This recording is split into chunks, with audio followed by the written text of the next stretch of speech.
Olá pessoal, quinta-feira, 12 de novembro de 2020, agora exatamente 21 horas e 7 minutos. Essa é a 45ª edição do Jornal da Live, uma nova maneira de se fazer jornalismo em que você constrói a notícia junto com a gente. Eu sou Paulo Silvestre, consultor de mídia, cultura e transformação digital e vou conduzir a conversa aqui hoje. Junto comigo sempre está o Matheus. E aí pessoal, tudo bem? Boa noite. Matheus fazendo aí sempre seus ótimos comentários aí das notícias e também moderando a participação de vocês. Lembrando que, para quem não conhece o Jornal da Live, é muito fácil participar, não basta você, enquanto nós damos as notícias aqui, vocês deixam os seus comentários, o que vocês acham disso, aqui no post da live, certo? Que está acontecendo ao vivo no LinkedIn.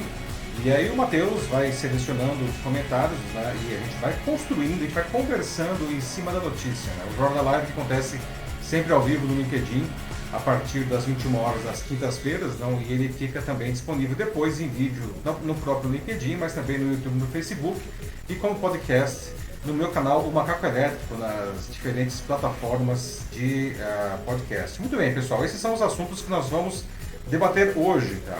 Bolsonaro deflagrou mais um capítulo da infame guerra da vacina, né? Comemorando a suspensão de testes da vacina Sinovac Butantan depois do suicídio de um voluntário. Disse ainda que devemos deixar de ser um país de maricas, na palavra dele, né? E enfrentar o vírus de peito aberto também, nas palavras dele. Apesar de dizer que ganhou mais uma também nas palavras dele, não se sabe exatamente a que ele se referia, né? Já a população perde de novo ao ver que seus interesses básicos nem muito depois dos objetivos pessoais do mandatário. Né? Por que essa briguinha infantil continua? Né? E o que a gente pode fazer para se proteger dos seus efeitos? Se já não bastasse o Brasil até agora ser um dos poucos países que não reconheceu a vitória de Joe Biden na campanha presidencial dos Estados Unidos, na terça Bolsonaro ameaçou uma inusitada guerra contra a maior potência militar do mundo. Né? Por que ele fez isso? Né? E o que o Brasil perde com esses comportamentos todos? Enquanto isso, o Amapá continua quase inteiro às escuras, né? Devido à explosão de um transformador há 10 dias. Até a eleição está em risco nesse domingo. Né? Por que as autoridades demoram tanto para resolver esse apagão? Né? E por que parece que o resto do país não se importa tanto assim com essa crise gravíssima que está acontecendo lá no Amapá? Na madrugada do domingo, a cicloativista Marina Harcourt foi atropelada e morta no cruzamento de uma ciclovia de São Paulo, por um homem que fugiu sem prestar socorro. Apesar do crescimento das vias dedicadas a bicicletas, em muitas cidades, será que as bicicletas, são viáveis e seguras como um meio de transporte? E a nossa notícia bizarra de hoje, criança sentando no colo do Papai Noel não vai ter muito esse ano não, tá? Agora o bom velhinho, pois é, Matheus, o bom velhinho agora ele faz home office, né? E conversa por lives, acredite se quiser, né? E aliás, você sabe de onde que vem essa figura do Papai Noel que todo mundo conhece, não? Tem uma história muito interessante nisso daí. Bom, pessoal, então vamos começar aqui agora a 45ª edição do Jornal da Live, não?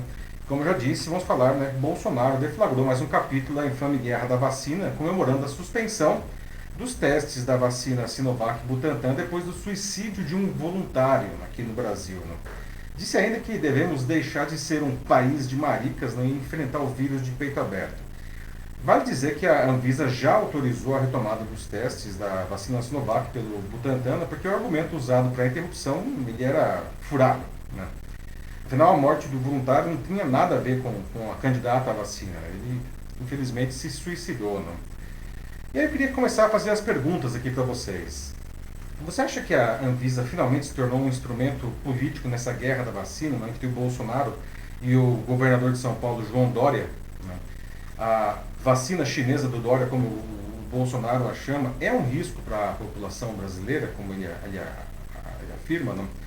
Você vai tomar, aliás, essa vacina e qualquer outra vacina contra a Covid-19, quando elas estiverem disponíveis, você vai tomar essa vacina? Não? O Bolsonaro ele disse ainda numa live na terça-feira que com a interrupção do teste da vacina pelo suicídio de um cidadão, ele ganhou mais uma, sem dizer exatamente... Antes de continuar só, eu vi aqui um comentário do Joseph Domingos dizendo que o som está ecoando um pouco. Tem que dar uma olhada nisso? Não sei, o som, vamos ver aqui no microfone, que às vezes, pessoal, pode ser só uma questão aí da plataforma, tá? E a gente não tem muito controle sobre isso daí, né? Bom, a gente vai seguir em frente, Vamos seguir então. em frente, e aí se o negócio estiver muito ruim, a gente vê o que a gente faz. Mas Isso. vamos Vamos porque comentando. uma se vez tiver mais isso já alguém. aconteceu também Sim, sim. e era um problema da plataforma, mas vamos lá, né? Bom, o Bolsonaro disse na live, né, que a interrupção do teste da vacina pelo suicídio, né, que com isso ele ganhou mais uma, não, sem dizer exatamente o que ele ganhou, não.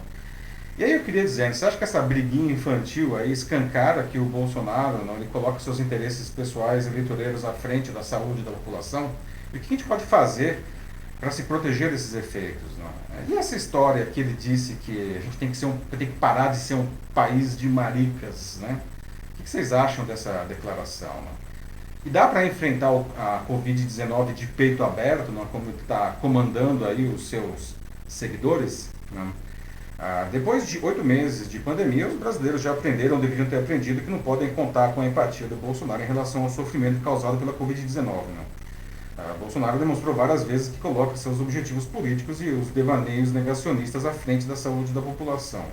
Em ocasiões anteriores, tratando dos testes com a vacina Coronavac, o presidente deu declarações que levantaram dúvidas sobre a possibilidade de determinar a Anvisa algum tipo de boicote simplesmente porque o medicamento é desenvolvido pelo renomado Instituto Butantan, que é comandado pela sua nêmesis João Dória.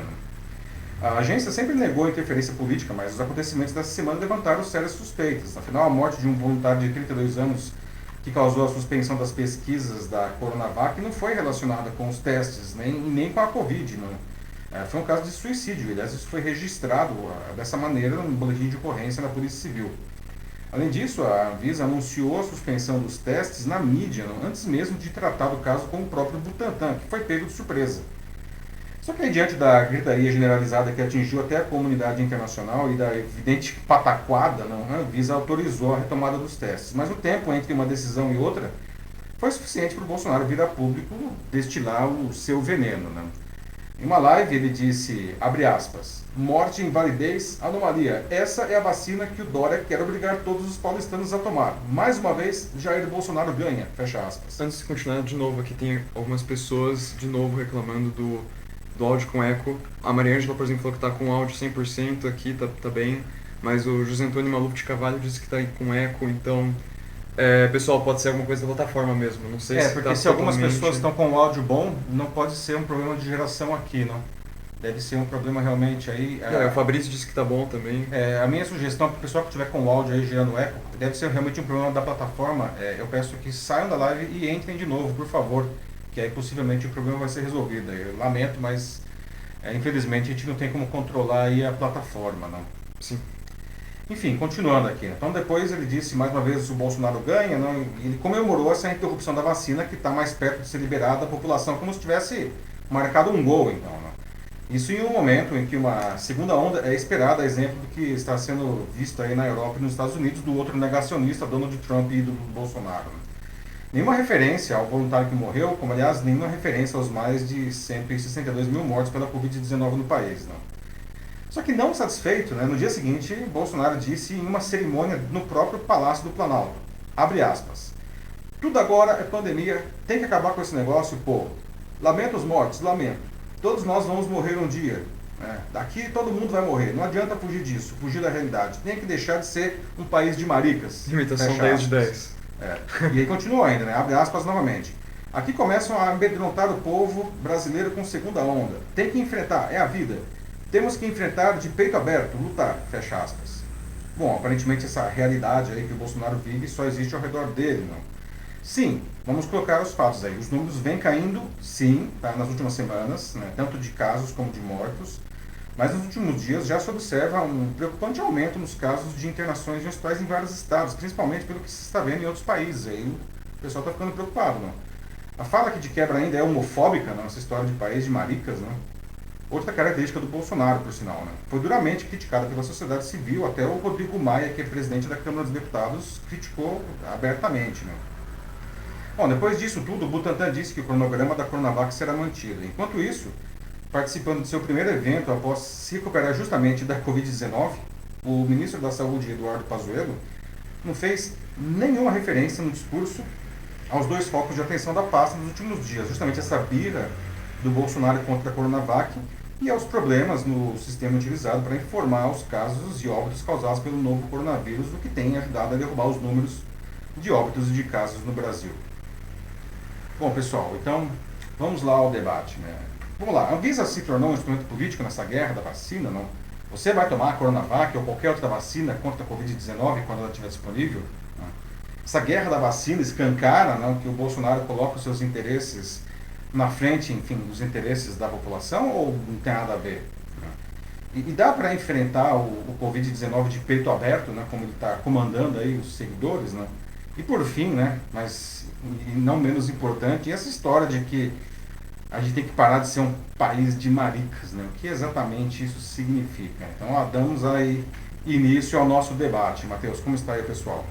Beleza, então eu vou começar aqui com o Luciano Steffen, dessa vez. Uhum. Ele diz que o vírus ele não tem partido, não escolhe cor, raça, sexo, classe social, etc. Por aí vai. E realmente, né, acho que isso aí que o Luciano está dizendo exemplifica muito bem, né, esse nojo assim, que existe assim, por essa politização que convenhamos, desnecessária do vírus, que acontece não só aqui no Brasil, mas mundo Exatamente, afora, em vários infelizmente. países, né? Principalmente nos governos mais autoritários e autocráticos. Exatamente, assim, tipo, já mais do que da hora, assim, da gente ter já esse tipo de coisa na nossa cabeça. Pois é, Luciano. Uhum. Realmente o vírus, ele não, o vírus está seguindo aí a sua jornada, não. Ele não está nem aí para política, se o pessoal é azul ou vermelho, de direita, de esquerda, de frente, de trás, de fianco, de esgueio. Completamente alheio a isso daí, não. O que a gente precisa justamente é se unir, não, em torno de coisas que são reais, não, e de ações e de medicamentos e de vacinas que são reais e não são ficção, para que a população finalmente consiga em algum momento ter uma vida que lembre, né, melhor, né, a tal da normalidade com segurança, né, porque a gente vê também aí uma normalidade completamente sem segurança, né. O Citadino Rodolfo está dizendo aqui que infelizmente no Brasil nós temos que lutar contra dois vírus. O Covid é o pior dos vírus, o Covid e o pior dos vírus, perdão, os políticos. Citadino, né. Esse vírus, eu acho que ele chegou, né, aqui no Brasil, né, na primeira caravela do Cabral lá, né, porque de lá para cá não, a gente nunca mais conseguiu conseguiu escapar aí dessa praga que se abate aí para as pessoas não, que entram aí no poder, não, parece que existe elas se contaminam, não, e isso causa algum problema neurológico, não, porque os caras, pelo menos a imensa maioria deles, não, acaba ficando aí corrompido, não, pelo poder, querendo sempre mais, e a população realmente que se lasque, não. Um bom ponto aí. Vejamos, o Fabrício Carrijo também está aqui dizendo, né, que o legal desse vírus é como ele é imparcial, então como ele ataca, né, desde assim, o trabalhador lá, o mais tá lá embaixo, assim, até o pessoal, assim, né, aqueles que se dizem as pessoas de bem. E depois eu tenho um outro comentário que é do Denis Castro, que ele diz que interessante que antes do carnaval iniciou a contagem da Covid, certo? Uhum. Certo. Deixaram passar isso e agora começaram a crescer tudo de novo, né? A ameaça da segunda onda, ela é real e é uma possibilidade aqui pro Brasil também. E aqui em Juiz de Fora, Denis falando de lá, né? Já está com quase 85% ocupado. Acredito que aqui ele se refere aos leitos hospitalares. De UTI, provavelmente. Isso, né? E bem antes da eleição, né? Ele disse isso também, ainda por cima. Então, teriam a coragem, né, de suspender esse momento. Eles precisam suspender, diz o Denis aqui.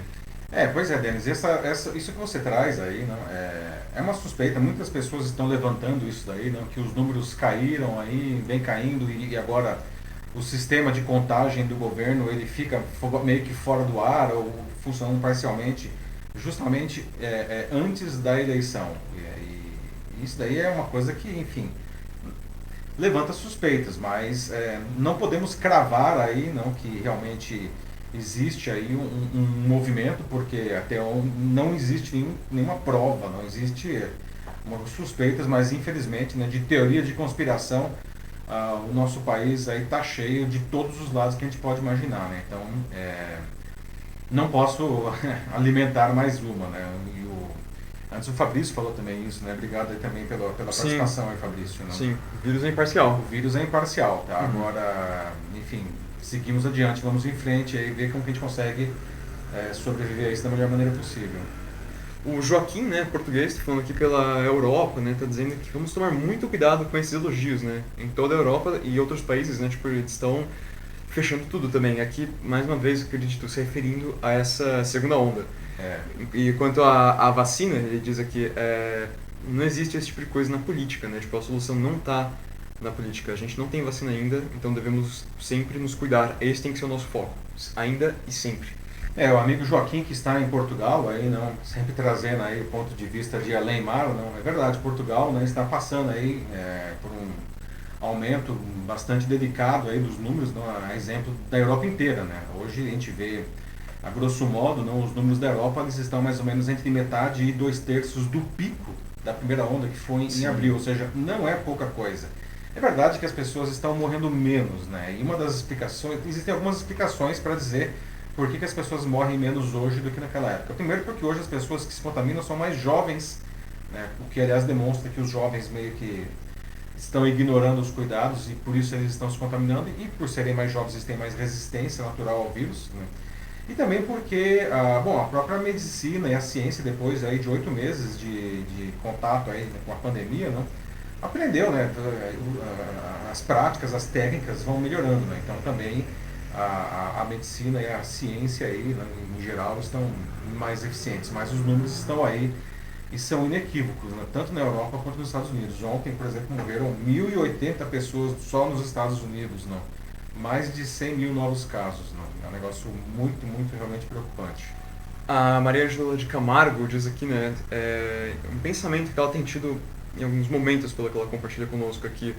Ela diz que, né, esse sujeito, se referindo ao presidente Bolsonaro, ela diz que é verdade que precisamos discutir maneiras de combater as ações que decorrem dessas falas, né, negacionistas, contra a ciência, mas não haveria uma maneira de cancelá-lo. Ela diz que É uma pergunta? É uma pergunta. E, Maria, muito cuidado com isso também, assim, por mais que você possa discordar de várias coisas que o Bolsonaro diz, e nós mesmos aqui discordamos de várias das falas dele, isso é uma coisa que tem que ficar bem claro aqui para todo mundo. Cancelamento nunca é a resposta. Ninguém pode ser abaixado. Esse tipo de juízo de nenhum dos lados. Exatamente. É bom deixar isso bem claro aqui. Desse jeito assim você só vai estar gerando mais conflito, mais guerra e mais desentendimento entre as duas partes diferentes, né, e todos os envolvidos. Então, não, assim, cancelamento não é uma resposta, a gente precisa encontrar uma outra solução através do diálogo e do entendimento. Perfeito, Matheus, é isso mesmo. Maria Ângela, você traz um ponto interessante, não? É super preocupante, não? Essas falas que o Bolsonaro profere aí, um dia sim, um dia também, não? Só pioram justamente esse ambiente de animosidade do país, dividindo ainda mais as pessoas, né? Se você não está comigo, você está contra mim, logo você merece ser calado, silenciado, eliminado, se possível, não? E isso é uma coisa que não ajuda absolutamente ninguém, além dele mesmo, né? Então, nós não podemos entrar nessa daí, não. Se você não concorda com ele, se você concorda com ele, por favor, não entre nisso, porque esse não é um caminho. Tá? Eu acho que todo mundo tem direito a acreditar no que quiser, mas a gente sempre precisa ouvir o outro lado. Se você não concorda com ele, também um motivo a mais para não entrar nessa daí. Não? Eu acho que o grande desafio dessa década é realmente a gente conseguir conviver em harmonia com pessoas que pensam de uma maneira diferente, de uma maneira construtiva, não? E com relação a figuras aí que promovem a destruição do país e da própria sociedade, e que às vezes essas figuras, enfim, atingem situações aí, posições muito importantes, a gente precisa usar os mecanismos legais aí para, enfim, não eliminar, mas enfim, controlar isso daí para que esse problema não se torne realmente uma coisa maior do que já é. Sim, não, sim, exatamente, assim, é uma questão, é uma luta, né, pelos nossos princípios, de nós conseguirmos vencer e superar isso aqui com os valores dos quais a gente sempre acreditou, assim, né, aquilo que são os pilares justamente da nossa democracia, não é? Toda a democracia. De escutar todos os lados, então isso não é só uma questão midiática, jornalística, não, isso é algo que vale para todos nós como cidadãos mesmo. Existe uma frase famosa do Blaise Pascal, um filósofo, que ele dizia que eu posso discordar de tudo o que você diz, mas eu vou defender até a morte o seu direito de dizer isso, não? Nossa, eu queria saber se o Pascal conseguiria dizer isso ainda hoje, não? Porque realmente a população hoje está muito mais no sentido contrário disso daí, não? Mas é um ensinamento aí que o Pascal deixou, né? Será que ele Sim. consegue? Bom, voltando aqui, né, a gente deu uma leve devagada, mas vamos lá. O Luciano voltou aqui e ele fala de um assunto que já pega um pouco, assim, uma pauta aqui que a gente vai falar em breve, né, que é sobre eleição, né? Ele pergunta, será que a pandemia não deixará grande parte dos eleitores em casa? Uma grande incógnita. Pois é, o Luciano, né? É uma boa pergunta, é uma grande pergunta mesmo, né? Porque não se sabe, né? Muita gente aí está com medo, né?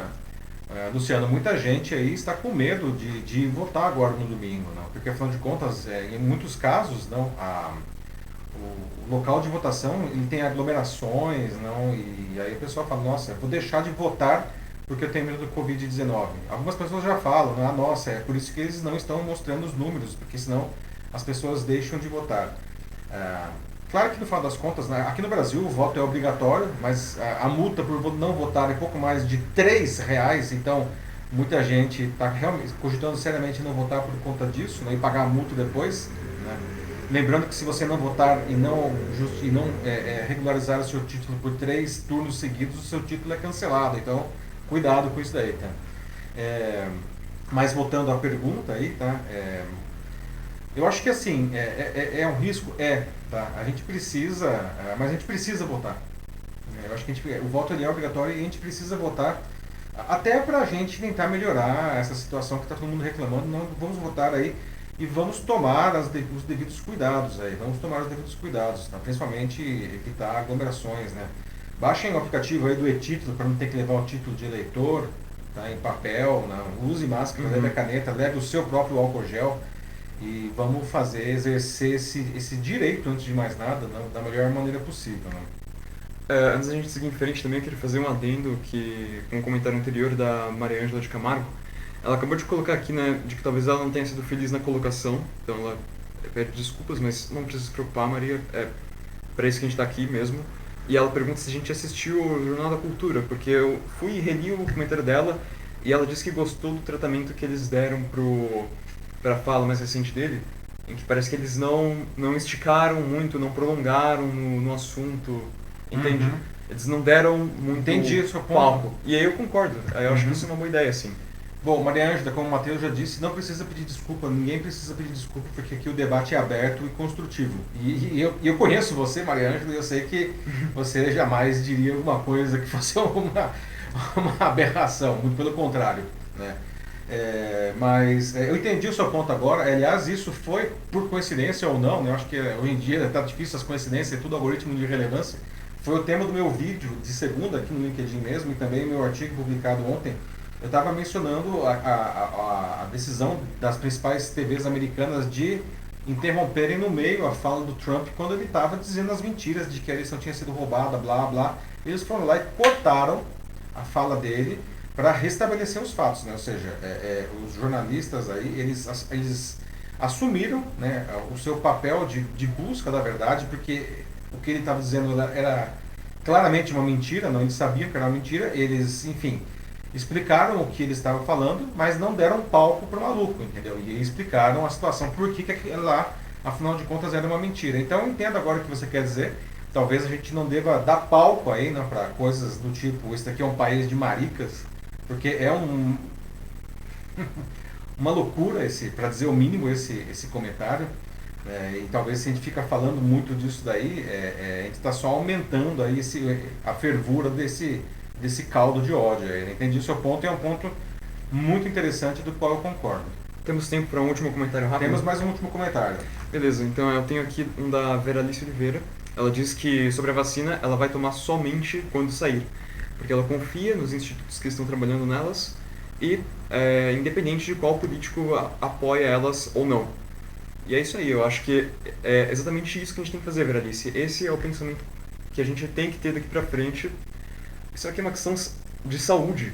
Isso não é uma questão política, isso, né? Não é uma questão política, gente. Gente, vale lembrar que a maioria das vacinas do mundo, se não todas, usam insumos vindos da China, tá? Então essa história de falar o vírus chinês, a vacina chinesa, isso daí é uma completa desinformação, tá? Não interessa de onde a vacina veio. Vale dizer que também essa vacina da Sinovac, apesar de ser uma patente chinesa, essa patente vai ser compartilhada e ela depois vai ser produzida aqui no Brasil mesmo, pelo Butantan, que é um instituto renomado, aí, com mais de 100 anos de história de sucesso no combate das mais diferentes doenças, aí, produção de remédios, de soros e de vacinas, né? Então, concordo com a Vera Alice, não interessa qual que é a origem, qual é o país da vacina. Se a vacina foi produzida seguindo critérios rigorosos aí, e essa é o caso da Sinovac, é o caso da AstraZeneca, é o caso da Pfizer, é o caso da Janssen.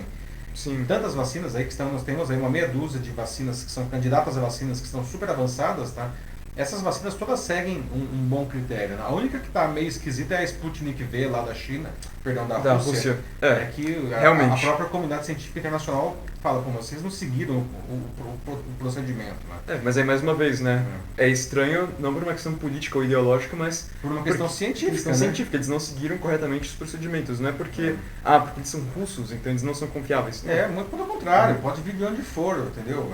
Se a vacina foi bem produzida e bem testada, vamos que vamos, e a gente precisa se imunizar. Vamos lá? Vamos para o próximo tema aí? Vamos lá, pessoal. Olha, no nosso próximo debate, continuamos com loucuras de Brasília, isso é verdade, né? Bom, se já não bastasse o Brasil até agora ser um dos poucos países do mundo que não reconheceu a vitória do Joe Biden na campanha presidencial dos Estados Unidos, não? Na terça, o Bolsonaro ameaçou uma inusitada guerra, não, contra a maior potência militar do mundo, não? Isso mesmo que você ouviu, tá? O que vocês acham da ideia de entrar em guerra contra os Estados Unidos para defender a Amazônia? Não? Bom, esses dois comportamentos são no mínimo inadequados e no máximo completamente irresponsáveis, né, que podem trazer muitos prejuízos para o Brasil, muito além, né, da nossa já extrema desgastada imagem internacional. Né? Vocês sabem quais são esses prejuízos? Não? E o que o Bolsonaro, enfim, todos nós deveríamos fazer com relação a isso daí? Não reconhecer a vitória de Joe Biden é uma das piores coisas já feitas até agora pela estúpida política externa do Bolsonaro. Né? A diplomacia do mandatário e de seu ministro de Relações Exteriores, Ernesto Araújo, vem destruindo a imagem internacional do Brasil nos organismos internacionais e isolando o país no jogo geopolítico desde o início do mandato. Né? Bolsonaro e Araújo submetem uma vez mais os interesses do Brasil a uma mentira do ainda presidente americano Donald Trump, que se recusa a aceitar a derrota nas urnas como um genuíno ditador, dizendo sem nenhuma prova que a eleição foi roubada. Tanto que, apesar de seus advogados estarem entrando na justiça americana com dezenas de ações para reverter o resultado, elas vêm sendo derrubadas uma a uma, porque as ações em si são falsas. Não? Com a sua irresponsabilidade, Bolsonaro perdeu uma chance de reduzir o prejuízo dos erros que cometeu na campanha da eleição, não? No qual ele tomou abertamente partido do Trump. Não? Vale lembrar que nesses 2 anos o Bolsonaro fez uma série de concessões aos Estados Unidos contrárias aos interesses brasileiros e não recebeu absolutamente nada em troca, não. Nem aquilo que o Trump tinha prometido para ele. Não. Com a eleição do Biden, uma política externa séria já teria orientado o Bolsonaro a cumprimentar o democrata eleito para comandar a maior potência do planeta. Não. Mas a mistura da incompetência diplomática e a cegueira política está prevalecendo. Não. O vice-presidente Hamilton Mourão chegou a dizer que Bolsonaro vai aguardar os resultados da justiça americana.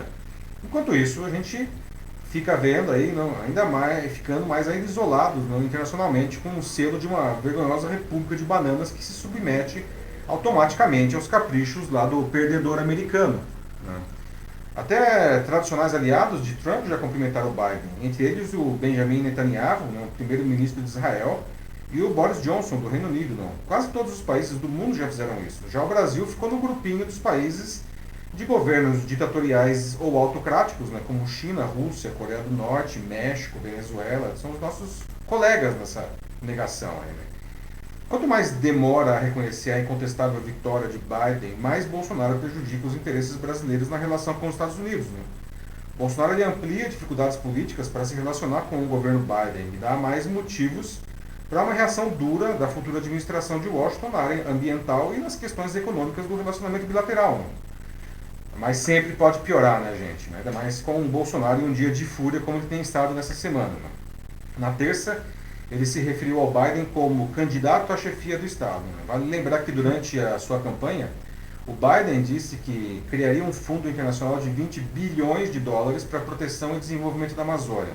Mas diz também que se o governo brasileiro não melhorar sua política de preservação, incluindo combater verdadeiramente as queimadas, ele adotaria sanções comerciais contra o Brasil, algo pelo qual a gente nunca passou dessa maneira, pelo menos, não, na história da República. Então, sem citar o nome do Biden, o Bolsonaro disse, novamente, entre aspas, assistimos há pouco um grande candidato à chefia do Estado dizer que, se não apagar o fogo da Amazônia, vai levantar barreira comercial contra o Brasil. Apenas diplomacia não dá. Quando acaba a saliva, tem que ter pólvora, senão não funciona. Precisa nem usar a pólvora, mas tem que saber que tem. Esse é o mundo. Fecha aspas.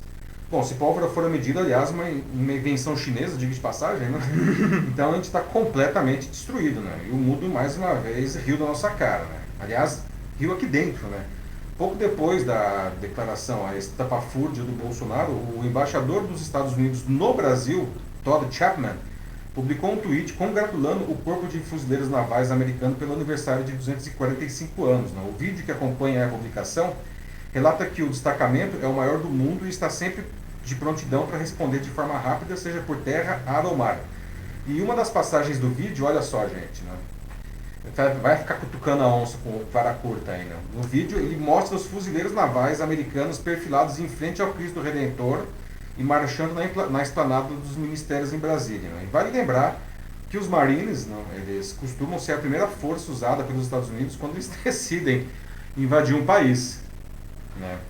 E aí, pessoal, né, prontos para usar a pólvora para defender a Amazônia? Não? O que o Bolsonaro deveria fazer com relação a isso tudo, gente? Não? Aliás, o que o Brasil deveria fazer com relação a isso tudo? Não? E, sei lá, sobre cumprimentar o Biden, não? Como que a gente fica nessa história aí? Olha, tem muita gente aqui falando sobre voto, que é uma coisa que tem que ser reforçada sempre e é o que tem que ser feito. Para mudar essa situação, a melhor forma assim, que tem para fazer isso, na nossa democracia, é com o voto.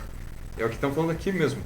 Sim. É o que o Luciano está falando, é o que o Fernando Pereira está falando também. A gente precisa votar. Ele até, o Fernando mencionou mais uma vez, né, que ele achou sensata a decisão do adiamento das eleições municipais no Macapá, que a gente vai falar um pouco depois também. O Denis também mencionou aqui a eleição, sabe? E é isso aí, gente. O voto, ele é mais do que necessário. Se vocês não estão satisfeitos com o que está acontecendo agora, com o líder que vocês têm, então votem. Votem, né? Vejam, pensem bem, né? Não se deixem influenciar, fujam das fake news. É muito interessante ver o TSE fazendo um monte de propagandas contra fake news nos meios de comunicação, explicando para as pessoas para elas não se influenciarem pelas fake news, pelo que chega pelo WhatsApp, principalmente. O WhatsApp é o maior distribuidor de fake news da paróquia, não? E escolha um candidato que realmente vá fazer alguma coisa que seja bom para o Brasil, não? Não escolha alguém só para tirar outra pessoa do poder, né? Escolha aquele candidato que realmente é o que vai ser, na sua concepção, no seu entendimento, o melhor para o Brasil, né? E votem, né? Esse é realmente a maior arma que nós temos, não? E depois, cobrem, tá? O fato é uma coisa que a gente precisa entender também, o voto não é uma carta branca que você dá para o vencedor, não. Ele não pode fazer o que ele bem entender depois de eleito. Não, ele tem que seguir as regras do jogo, ele tem que cumprir o que ele prometeu e nós precisamos ficar de olho e exigir isso daí. Aliás, uma grande ferramenta que nós temos para ficar de olho e exigir isso daí é a imprensa, né? Também vamos apoiar aí quem faz bom jornalismo. Né? Aqui eu tenho a Ana Lúcia Souza Machado dizendo que os Estados Unidos, ele vive sim o Brasil, mas por outro lado o Brasil, sem relacionamento internacional, principalmente com os Estados Unidos, é muito complicado. Além dos Estados Unidos, vou adicionar a China também, que é o nosso principal parceiro comercial. Pois é. E agora, né, por muito menos, os Estados Unidos já fez estragos com países que quis medir forças com eles. Então, é muito sério isso, essa fala do Bolsonaro. Bem perigoso. A Ana traz um ponto interessante, né? Os Estados Unidos ele vai viver perfeitamente bem sem o Brasil, né? Não podemos dizer o mesmo, né? Os Estados Unidos é o segundo maior parceiro comercial do Brasil. A gente compra muita coisa dos Estados Unidos, né? E o primeiro lugar, aí, o primeiro parceiro comercial do Brasil é a China, que aliás a gente já está se fazendo bastante força para estragar a relação com a China. Né? Vale dizer que além de ser a maior balança comercial, né, com a China, ela é francamente favorável ao Brasil, ou seja, a China compra muito mais coisa de nós do que nós compramos da China. Né? Então, já estamos estragando com a China, agora vamos estragar também com os Estados Unidos, né? Daqui a pouco a gente vai fazer comércio com quem? Né? Sim. O Denis também dá um exemplo histórico aqui, né, que tem aquela frase, né, e até uma teoria do Nietzsche, que é do eterno retorno. Uhum. E aqui o Denis fala, né, vocês lembram das Malvinas? A Argentina com o Reino Unido? Lá atrás? Lembra o que aconteceu? Lembra qual foi o resultado disso? Ali foi um caso bizarro, né? Uhum. Lá foi o último suspiro dos ditadores militares da Argentina, aí, nos anos 70, 80, não. Quando o negócio lá já estava ladeira abaixo, não, eles tentaram criar um factoide para ver se a população se aliava a eles. É interessante o Denis se lembrar disso daí, não? E eles achavam que, na verdade, a Inglaterra não ia dar muita bola, né? Ah, pô, os caras lá, deixa os argentinos ficar com aquele pedaço de pedra lá no meio do Atlântico Sul, lá no lado deles. Bom, não foi bem o que aconteceu. A Margaret Thatcher não curtiu nada. A Margaret Thatcher, que na época ela era a primeira-ministra britânica, não, e mandou lá a esquadra britânica vir aqui para as Malvinas, ou as Falklands, como é o nome oficial das ilhas, né, do lado inglês, não, e chutar o traseiro dos invasores, não. E tanto que isso daí culminou com a caída de vez aí, né, dos militares na Argentina, não. Eles foram humilhados, não. Foi um negócio ridículo, assim, o que aconteceu lá, esse conflito nas Malvinas entre o Reino Unido e a Argentina, né? A Elisângela do Camargo Santos também coloca aqui um longo comentário em que ela também diz de que essa picuinha agora, né, do Bolsonaro, assim, de querer ficar cutucando o Biden também não vai dar em nada. Isso não vai ser bom para nós brasileiros de forma alguma. E acho que isso só mostra, né, como ele realmente não se importa tanto assim com a gente como parece para alguns. E tem aqui também o Joaquim, que, mais uma vez, e ele até chega a comparar essa conversa, né, a fala do Bolsonaro com um papo de boteco, nós podemos dizer. Ele fala de boteco. Ele fala assim mesmo, a gente tem que agora a gente tem que fazer o melhor possível para conter, né, e melhorar essa situação da Amazônia, como a gente, aliás, já deveria estar fazendo. Já deveria estar fazendo, e não por pressão externa, não. Não, então, que tá, então ele fala, tipo, essa fala de boteco não dá pro povo brasileiro e não vai ajudar em nada, assim. O Bolsonaro, ele fala isso daí, não, ele fala isso para quem gosta de ouvir isso daí, né, para a base mais ideológica dele, não. Vale lembrar também, não, que essa semana, não, duas coisas aí muito ruins aí tiraram, segundo aí o pessoal próximo a ele, que disse que duas coisas aconteceram, tiraram ele do eixo, né. Uma delas foi justamente a derrota do Trump, e a outra foi a denúncia contra o filho dele, Flávio Bolsonaro, não, pelo esquema das rachadinhas lá no Rio de Janeiro. Então, essas duas coisas realmente deixaram ele aí num dia de fúria, não, e aí enfim, qualquer controle que ele tivesse parece que foi por terra, não. Sim. Mas aí as falas da Elisângela aí e do Joaquim muito adequadas, e é isso mesmo, né?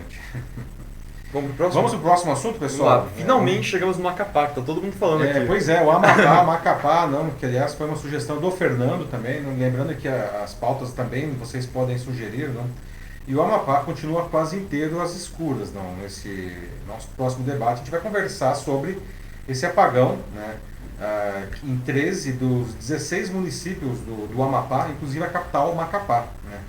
E olha que isso aconteceu faz 10 dias, gente, né, e ainda não se sabe quando tudo voltará ao normal plenamente, né. Até a eleição do Estado, né, nesse domingo, foi colocada em risco, não. E aí perguntas, né? Por que as autoridades demoram tanto, afinal de contas, para resolver esse apagão? Né? Você já percebeu que parece que o resto do país não dá tanta bola, ainda está dando tanta bola para esse problema que está atingindo dramaticamente cerca de 700 mil brasileiros, que é a população dessa área atingida? Será que esses brasileiros são brasileiros de segunda categoria?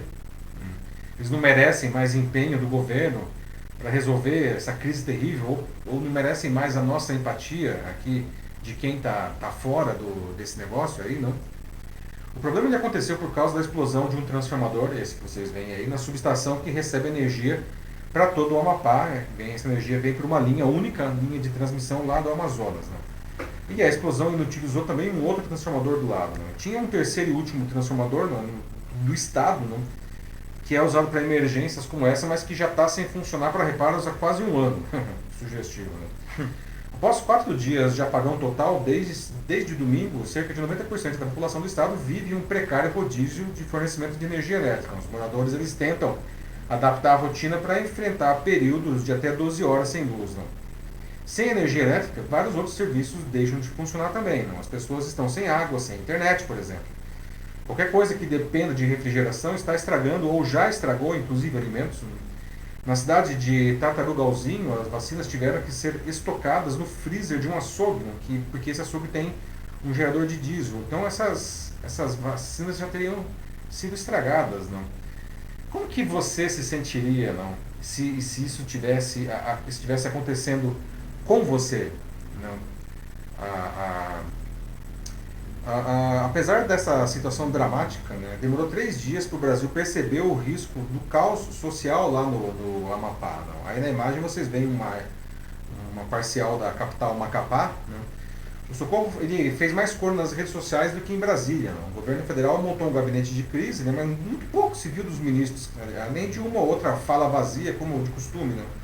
Afinal, é um problema complexo, né, pelo isolamento geográfico que vive o Amapá. Né? Se fosse em São Paulo, por exemplo, era só colocar um transformador novo no caminhão, né, de uma fábrica que fica aqui mesmo e fazer a troca rapidamente. Né? Mas no Amapá a coisa não é tão simples.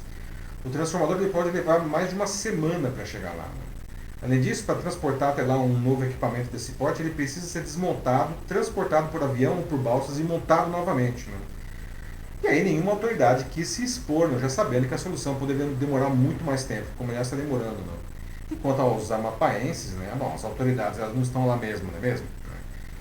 E olha que o presidente do Senado, né, o Davi Alcolumbre, é do Amapá. Né, e o governo depende muito do Congresso para os seus planos particulares. Né. Não se viu uma crise energética no Brasil assim desde a noite de 10 de novembro de 2009, portanto 11 anos atrás. Né, quando houve uma falha nas linhas de transmissão de Itaipu. Não, naquele caso, não, a queda brusca de demanda de energia levou ao desligamento automático das 20 turbinas da usina, deixando quase 90 milhões de pessoas sem energia elétrica, afetando 18 estados. A diferença entre o blackout de 11 anos atrás e de agora é que o fornecimento de energia foi normalizado em poucas horas. Né? Mas naquela ocasião, o Distrito Federal e os estados do Sul e do Sudeste foram afetados. Por isso, se o apagão atual fosse nessas regiões, a gente estaria, vivendo um quadro aí de comoção nacional. Né? Outra vítima do apagão, como eu já disse, é a eleição desse domingo, para escolher os prefeitos e vereadores. Em sessão na manhã de hoje, o Tribunal Superior Eleitoral confirmou a decisão de ontem do presidente da Corte, o ministro Luiz Roberto Barroso, que adiou a eleição das eleições, a realização das eleições na capital só, em Macapá. Nos demais municípios, mesmo os que têm a energia intermitente, a eleição vai acontecer. E a decisão foi confirmada por unanimidade pelos 7 ministros do TSE, que também fixaram que a realização do primeiro e segundo turno deve ser ainda nesse ano. O TRE do Amapá solicitou ontem ao TSE o adiamento da votação em Macapá, alegando risco à segurança do processo eleitoral. Bom, a decisão do TSE de adiar a eleição municipal somente em Macapá tem causado estranheza, né? Afinal, os riscos eles são os mesmos nas outras cidades. Né? E aí os políticos lembram que o Josiel Alcolumbre, que é irmão do presidente do Senado, concorre à prefeitura de Macapá, não? E ele lidera ainda as pesquisas de intenção de voto, mas ele caiu 9 pontos percentuais desde o início do apagão. E agora ele está pertinho de outros 2 candidatos que ficam disputando o segundo lugar. Bom, pessoal, o apagão é menos importante só porque acontece no Macapá, no Amapá? Não. O que vocês acham da decisão de adiar a eleição apenas em Macapá? Não. Será que os amapaenses, enfim, eles são brasileiros de segunda categoria? Por que esse negócio não foi resolvido ainda? É só uma questão técnica? Né? E por que ninguém está falando mais disso daí? É um caso terrível, né? Imagina você ficar 10 dias sem energia, sem água, sem internet, né? E tantas coisas, não? E aí? E aí, Matheus, como estamos? Vamos lá. Então, antes eu só queria voltar aqui um pouco para pegar esse comentário do Denis, que é engraçado aqui. Ele diz que ele quer ver se vai ter algum episódio dos Simpsons sobre algum impasse do Brasil com os Estados Unidos. Porque aí, se tiver, né, vocês já sabem, né? Se o Simpsons fala, é porque vai acontecer. O Simpsons prevê essas coisas. Pois é. O oráculo. Sim. Bom, mas Vamos lá. Questões do Amapá. Questões do Amapá. Joaquim começa aqui dizendo que é mais uma privatização que deu errado, pois deram concessão para quem não tinha perfil de geração de negócios. Não é como dar concessão de um boteco. O Joaquim tá falando muito de boteco hoje. Joaquim, fala de boteco. Você tá no boteco aí? Mas é um bom ponto, bom ponto. Diz que pode, né, acontecer com privatizações do CSP e outras energéticas privatizadas. Então, diz que não foi bem feito aí, devia ter talvez pego uma empresa assim melhor, mais bem preparada. Faltou investimento, né? É muito bem lembrado pelo Joaquim.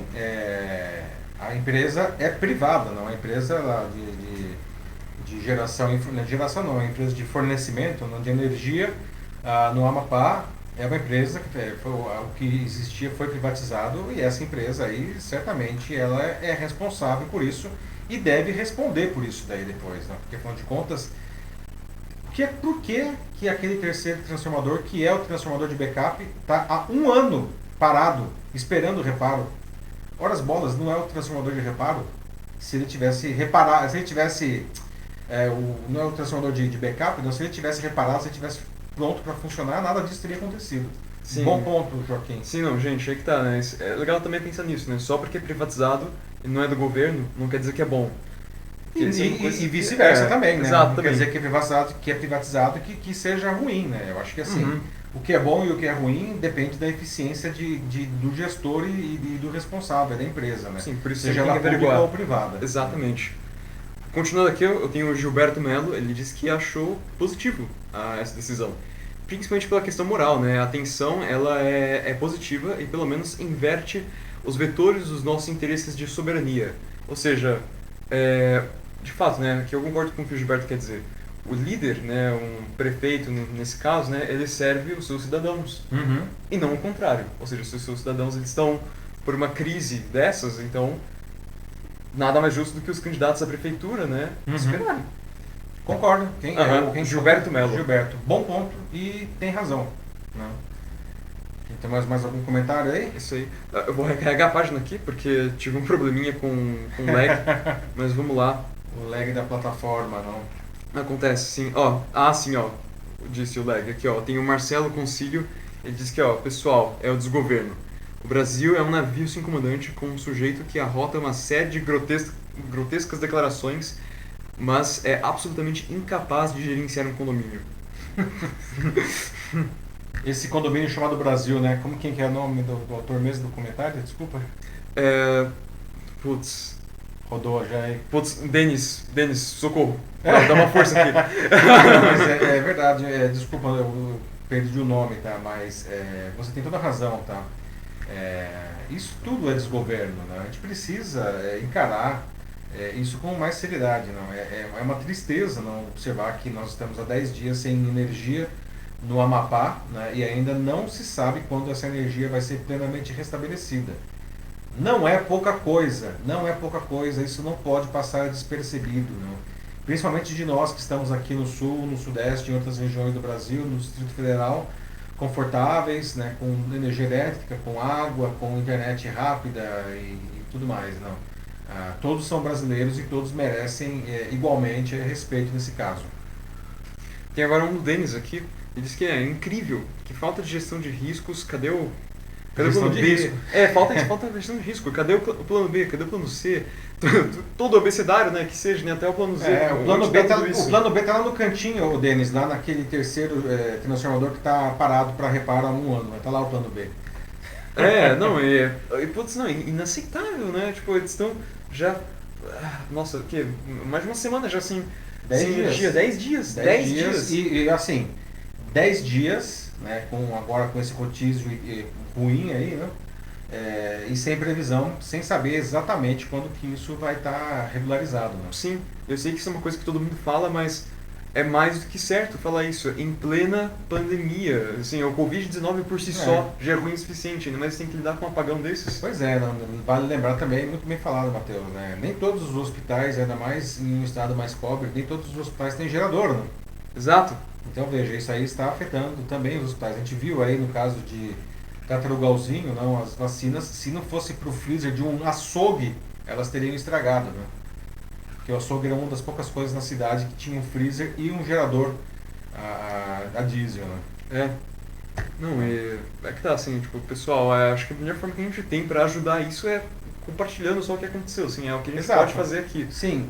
E Aham. não podemos achar que isso é natural, a gente tem que se posicionar, né? Nem que seja para pressionar os governantes e falar, isso não pode acontecer, por favor, resolvam o problema. É exatamente o que tem que ser feito agora. Por isso o compartilhamento é super importante, assim como esses debates. Pessoal, por favor, façam isso, todos nós temos que fazer isso. Exatamente. Uhum. Podemos ir para o próximo assunto? Vamos lá. Vamos lá, pessoal. Agora, 9h57, vamos para o nosso quarto debate aqui, né? Foi sobre um crime que impacta mais que um estilo de vida, uma maneira de as pessoas se locomoverem pelas cidades. Não? Na madrugada de domingo, a cicloativista Marina Koller Harkot foi atropelada e morta no cruzamento de uma ciclovia aqui em São Paulo, por um homem que fugiu sem prestar socorro. Não? Apesar do crescimento das vias dedicadas às bicicletas em muitas cidades, será que elas são viáveis e seguras como uma forma de transporte numa cidade grande? Né?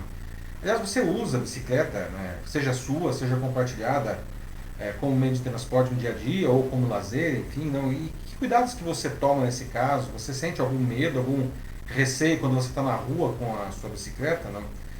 E você acha que as bicicletas seriam uma alternativa interessante em tempo em que as pessoas estão com medo de usar, por exemplo, o transporte coletivo por causa justamente do Covid-19? Não?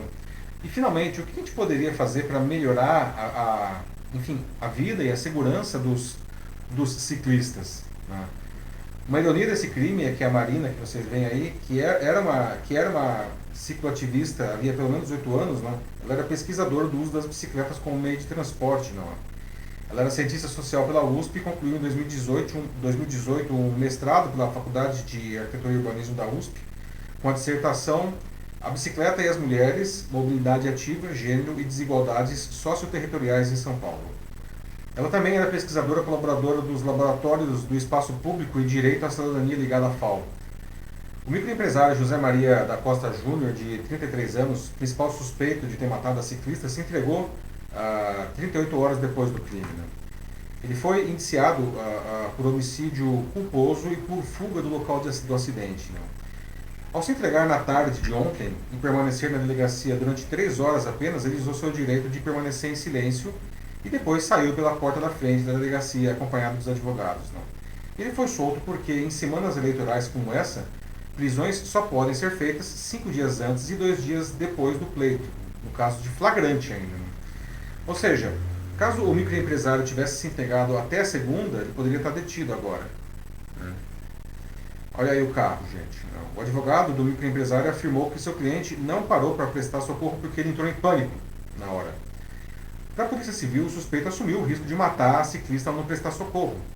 E a Marina realmente não resistiu aos ferimentos após ser atingida na Avenida Paulo VI, na altura da Rua João Moura, aqui em Pinheiros, São Paulo. Uma policial militar que estava de folga no local repassou à polícia os dados do carro, que é esse Hyundai Tucson prata que vocês veem aí, uma placa de Inconfidentes, Minas Gerais. E o carro foi encontrado no dia seguinte, não? Ainda com os danos causados pelo atropelamento, como vocês podem observar aí no para-brisa. Não? A Globo News mostrou imagens do suspeito sorrindo no prédio onde ele morava depois de supostamente ter atropelado a ciclista. Não? Uma das hipóteses aventadas pela Polícia Civil é que ele estava bêbado no momento do atropelamento. Não? E a Polícia Civil agora procura também uma mulher que foi vista junto com o motorista na noite de domingo, porque para a polícia ela pode dar informações sobre o estado de embriaguez do motorista, né, e sobre o que ele fez depois do crime. Né? Bárbaro isso aí, né, gente?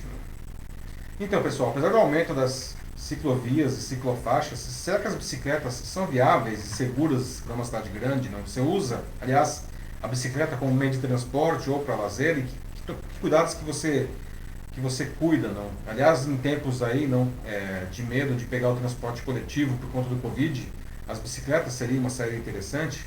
E o que a gente pode fazer para que casos como esse aí, né, do atropelamento e da morte da Marina, né, o que a gente pode fazer para que isso, enfim, pelo menos diminua?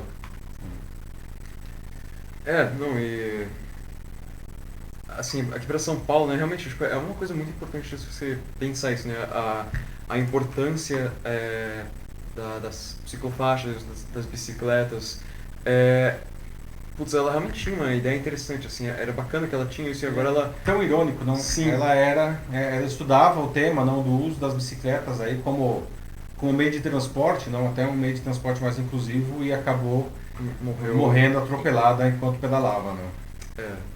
Tem agora aqui um comentário do Bruno Miranda, ele diz que o brasileiro acha que a bicicleta é só para lazer. Ele não consegue conceber o uso da bicicleta no dia a dia. Infelizmente, é a lei do maior veículo que tem a preferência. Os motoristas não aceitam que os ciclistas compartilhem o trânsito com eles, né? Quantas vezes, né, a gente já vê isso, né? Se os motoqueiros já sofrem bastante, né, assim, com isso, imagina então os ciclistas. E ele falou um caso, uma coisa que é verdade, né? A lei do maior veículo, não. Quanto maior o veículo, mais o sujeito acha que ele pode fazer o que ele bem entender. Que ele manda na rua. Que ele é o dono da rua, às vezes, né? Uhum. É o dono da rua, né? Aliás, eu lembro que eu vi há uns dias, já faz bastante tempo na verdade, um desses adesivos de carro que eu falei, nossa, né? Olha só, realmente, né? O cara dizia, é verdade, eu sou o dono da rua. E era um carrão bem grandão, assim, né? Bem na linha do que o Bruno falou aí. Nossa, ele deve ser um gênio mesmo. Enfim, voltando aqui, eu tenho a Ana Lúcia Souza Machado. Ela diz que o fato é, no Brasil a impunidade é muito mais certa do que a justiça. Por isso as coisas estão do jeito que estão. Assim, infelizmente, mesmo que esse cara, ele seja comprovado o estado de embriaguez dele... né? Assim, vamos lá, né? Não tem como comprovar, porque, enfim, teria que ser feito um exame naquele momento e já era, né? Sim, nem compraram a mulher que estava com ele. Se tivesse a testemunha e ela testemunhar, seria um fator. Mas tem uma coisa que é inegável, que inclusive está previsto no Código de Trânsito, né? É que ele atropelou e fugiu. E isso é crime, né? Você atropelar alguém e não prestar socorro é crime. Você é obrigado a prestar socorro. Então, só por essa, o cara já está lascado. Não? Assim, ele foi indiciado, né, por homicídio culposo, porque não foi comprovado que ele estava embriagado. Né, que aí seria doloso, que quando o cara está bêbado, ele assume o risco de matar. Mas como não foi comprovado ainda, ele está por homicídio culposo e por ter fugido da cena do crime também. Isso aqui é um agravante ainda. Denis coloca aqui, né, o que faz a falta de educação em sociedade evoluída é outro prisma. China e Índia respeitam os seus ciclistas e tem espaço para todos. Então, exemplos de outros lugares aí em que isso pode dar certo. De novo aqui, ó, pessoal, não são nações perfeitas, mas eles funcionam nesse sentido. Sim. E olha que bicicleta é o que não falta nesses países, bem lembrado aí o deles, não? Sim, sim. E são países, eles são BRICS também, né? Nosso grupo econômico aí. Então, Brasil, Rússia, Índia, China e África do Sul. Supostamente a gente poderia fazer o mesmo que eles. Exatamente, então, bem lembrado, Matheus. Né? Pois é. A Maria Ângela de Camargo compartilha aqui, né? Muito triste, mais uma amostra de que estamos devendo muito em empatia. Pois é. Falta muito esses dias Civilidade, né, Maria Ângela? O buraco é bem lá embaixo. Não? A gente viu na semana passada também o caso da Mariana, né? Lá da moça... Mariana Ferreira, sim. Mariana Ferreira, não? Lá do que ela foi estuprada e não bastasse ela ter sido estuprada e o estuprador ter sido absolvido, ela ainda foi achincalhada, não? Pelo advogado, não? Do acusado, né? Enfim. Sim, e a lei como o Joaquim coloca aqui agora, ela é muito branda ainda, né? Infelizmente, assim, tem aquelas pessoas que só conseguem chegar lá e parece que manipular ela, assim, de uma forma livre, assim, à vontade. Isso tem que ser reforçado, isso tem que ser mais respeitado. A lei, né, assim, eles não podem continuar dessa forma. Exatamente. A gente tem que proteger os inocentes, a vida. Sim. A vida é um valor inalienável, né? Nunca deveria ser relativizada, né? Nunca, né? Mas infelizmente a gente sabe que a nossa sociedade a gente precisa evoluir muito mesmo. Muito bem, Joaquim, né? Vamos para o nosso último assunto, né? Eu sei que o assunto agora ficou um pouco pesado, mas então vamos quebrar um pouco aí essa tristeza, né? Vamos trazer a nossa notícia bizarra de hoje, não? Agora 10h06 aqui em São Paulo, não? E a notícia bizarra de hoje, não? A gente já está no meio de novembro, não? E a temporada do Papai Noel no shopping vai começar em breve, né? Quer dizer, começaria, né? Esse ano, por causa da pandemia de Covid-19, aquelas cenas de crianças sentando no colo do bom velhinho vão ser muito raras, não? Muitos estabelecimentos nem vão ter Papai Noel, né? Poxa, mas como é que vai ser Natal sem o Papai Noel lá no shopping, né? Bom, vou contar, gente, né? O Papai Noel continuará aparecendo, né, conversando com as crianças, só que agora será principalmente online, como vocês podem ver aí, não? Olha, Edu. Pois é, mas no Natal da Covid-19, não, com o risco da segunda onda vista aí na Europa e nos Estados Unidos chegar aqui também, tudo será diferente, não? Nos poucos estabelecimentos que contarão com o bom velhinho e as suas dependências, ele virá menos dias e ficará menos horas. E além disso, vai ter que usar máscara e luvas descartáveis, não? Distribuição de pirulito, nunca, né? Criança no colo, nem pensar, não? Essas são medidas para proteger as crianças, mas também para proteger o Papai Noel, não? Afinal, o bom velhinho ele está totalmente dentro do grupo de risco da Covid-19, não? A começar porque ele é velhinho, aí depois porque ele é obeso. Junte isso a trabalhar muitas horas em um local fechado, não? E falando de pertinho com um monte de desconhecidos, e a situação vai ficar bem complicada, não? Por isso, o Papai Noel está se reinventando, gente, né? Até as escolas de Papai Noel, sim, elas existem, né? E as empresas, existe escola de Papai Noel, sim, né? E é um bom negócio, né? E tem as empresas que também agenciam esses atores para viver o papel, não? Elas estão tendo que mudar, não? Afinal, se até o ano passado eram muitos os contratos para esse trabalho sazonal, nesse ano vão ser pouquíssimos, né? Portanto, agora essas empresas estão treinando e agenciando esses profissionais para atendimento às crianças online. Sim, o Papai Noel também faz home office, gente. Não? Olha só, essa presença online já acontece em lives para muitas pessoas ou em conversas individuais, né, por ferramentas como o Zoom. Alguns profissionais, Papai Noel, aí, mais abastados, chegaram a investir na criação de estúdios, né, como esse aí que vocês estão vendo na foto, que é do ator Carlos Doria, que é Papai Noel há 11 anos. Né? Muito legal mesmo. Né? Ó, e não é pouca coisa, além dessa decoração super bacana que ele fez aí, não, ele investiu em 3 câmeras e 4 operadoras de internet. Não? E nele, o Papai Noel Doria faz atendimentos ao vivo, né, e também publica vídeos gravados. Não? É uma maneira de se diferenciar que ele encontrou, né, que virou, né, no mercado que virou de cabeça para baixo. Não? Agora, é a mesma experiência? Claro que não, né?